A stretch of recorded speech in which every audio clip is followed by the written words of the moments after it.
বাংলাদেশের শাসন ব্যবস্থা এখন পর্যন্ত 53 বছরে যদি আপনি চিন্তা করেন, বেস্ট সময়টা ছিল জিয়াউর রহমানের সময়কে বলা হয়, যে একদম তলাবিহীন ঝুড়ি থেকে একটা মানে উন্নতির দিকে যাওয়া বাংলাদেশের ভিত্তি উনি রচনা করেছেন মাত্র 3.5 বছর।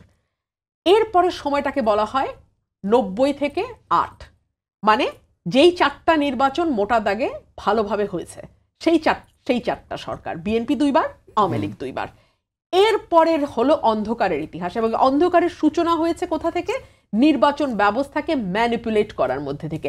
যখন একটি সরকার, সেটা সেই সরকারের প্রধান আপনি হন আর আমি হই, যেই হোক না কেন, সামনে কোনো নির্বাচন দেখে না, তখন সেই সরকার জালিম হইতে বাধ্য।